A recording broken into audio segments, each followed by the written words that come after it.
Daniel Alves. Na Espanha, o ex-jogador Daniel Alves prestou depoimento agora há pouco no julgamento do caso de estupro. O Renato Paim acompanhou e traz as informações direto de Barcelona. Oi, Renato. A gente está acompanhando dia a dia o que está acontecendo. Eu queria que você trouxesse o que aconteceu hoje, quais foram os fatos novos de hoje e para onde está caminhando esse julgamento. Ok. Muito boa noite aqui no horário local da Espanha para você, Raquel. Boa tarde aí no horário do Brasil ainda, né? O Daniel Alves depôs por cerca de 20 minutos, foi agora há pouco. Ele reiterou toda a versão de que realmente houve um sexo consensual, mas dessa vez ele acrescentou aquele elemento de que a gente já esperava e que a gente já contava aqui nos últimos dias, de que ele estava embriagado. Mais uma vez ele disse que saiu com os amigos primeiro para jantar e que eles já haviam bebido muito nesse jantar e depois eles foram para a discoteca e continuaram bebendo bastante por ali. Ele disse que tudo foi consensual, que teve um momento em que eles estavam numa área reservada, uma área VIP ali da balada, onde ele disse que já conhecia, já frequentava há muito tempo e que as garotas se aproximaram e que eles mantiveram um contato por ali. Disse que a denunciante chegou a dançar muito próximo dele, que chegou a apalpar as suas partes íntimas naquele momento e que ele a convidou para ir ao banheiro junto a ele. Mas ele disse isso e também comentou que não acreditava que de fato ela pudesse ir ao banheiro,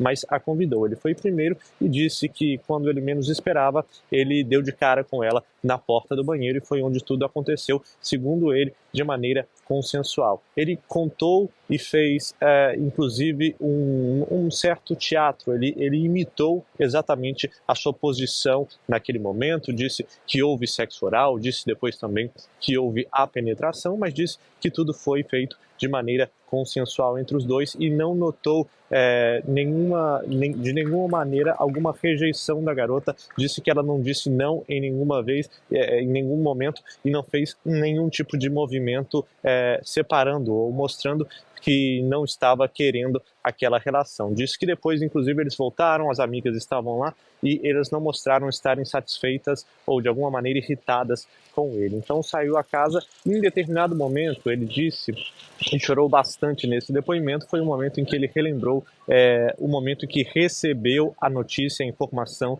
de que estava sendo denunciado por agressão sexual, por estupro. Disse que nesse momento o mundo veio abaixo, que ele perdeu contratos, que todo mundo foi para cima dele. Bom, a gente falou do Daniel Alves, hoje também a gente teve alguns peritos, a perícia explicando algumas partes técnicas de laudos médicos, por exemplo, lesão no joelho, que também o fato de não haver lesões vaginais na garota. A perícia disse que isso não quer indicar o fato de não ter uma lesão vaginal, de que houve ali um estupro ou de que não houve. Disse que é impossível comprovar, que inclusive em relações, em 70% das mulheres que chegam vítimas de agressão sexual nos hospitais, não é possível detectar nenhum tipo de lesão vaginal. A gente teve no dia de ontem outros depoimentos importantes, o mais importante da mulher do Daniel Alves, que corroborou com esse fato de que ele chegou bêbado em casa, que fedia álcool, os amigos também a mesma coisa, que bebeu muito naquele dia.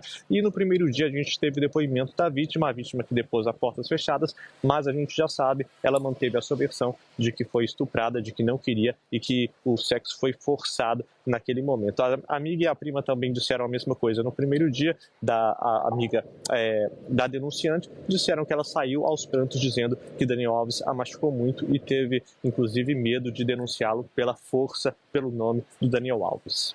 Mas aí o resumo, né? O depoimento da vítima, que nos casos de estupro ele tem um peso muito forte, todos os especialistas dizem isso, das amigas, os resultados da perícia que não podem ser assim confirmadores, o depoimento do Daniel Alves, que chora não porque se diz arrependido, mas porque o mundo caiu abaixo ali em cima dele, quando as pessoas saíram do lado dele.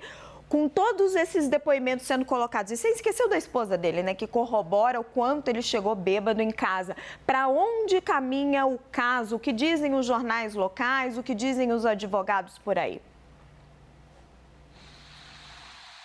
Bom, a expectativa da imprensa especializada, dos advogados procurados, é de que realmente haja uma condenação. Talvez ela não seja uma pena muito alta, porque não é possível comprovar que houve violência. Para que essa agressão sexual tenha a pena máxima de 12 anos, a pena pode chegar de 4 a 12 anos em caso de agressão sexual aqui na Espanha. Para que chegue próximo a esses 12 anos, é preciso comprovar que houve violência. E diante dos laudos periciais, isso não é possível, porque não existem marcas claras de violência e não é possível comprovar também pelo fato de não ter nenhum material imagético daquele momento. Obviamente eles estavam no lavabo, era um momento privado, então não é possível saber de fato se houve violência ou não, e também porque a perícia não conseguiu comprovar lesões, por exemplo, vaginais, e essa lesão que ela tinha no joelho tampouco é possível comprovar como ela se sucedeu. Por isso, ele não deve receber uma pena máxima em caso de que seja realmente condenado, então não receberia esses 12 anos. Outro elemento é que o álcool pode ser um atenuante nesse caso, e ele já depositou um valor de cerca de 150 mil euros, mais ou menos uns 800 mil reais, que também pode rebaixar a pena até a metade, dependendo dos anos que forem comprovados. Então se espera que ele seja punido entre 4 e 6 anos, por exemplo, e que possa, inclusive, haver uma redução com esses 50 mil euros, que seria um atenuante pelo cometido por ele. Mas a expectativa, sim, da imprensa espanhola e dos advogados aqui da Espanha é que exista uma condenação, ainda que todos os elementos são subjetivos. Há quem diga que exista a possibilidade de que ele seja, que haja uma absolução dele neste julgamento, por conta desses elementos subjetivos que apresentam tanto a acusação da promotoria quanto a acusação particular da denunciante. Muito obrigada pelas informações. Então, o nosso repórter trazendo para vocês a expectativa de uma condenação entre 4 a 6 anos, que pode haver uma redução por conta do pagamento de multa e de não ter, assim, os elementos de comprovação. Embora a gente lembre que em casos de estupro isso é muito difícil, porque geralmente a vítima está sozinha com o seu agressor.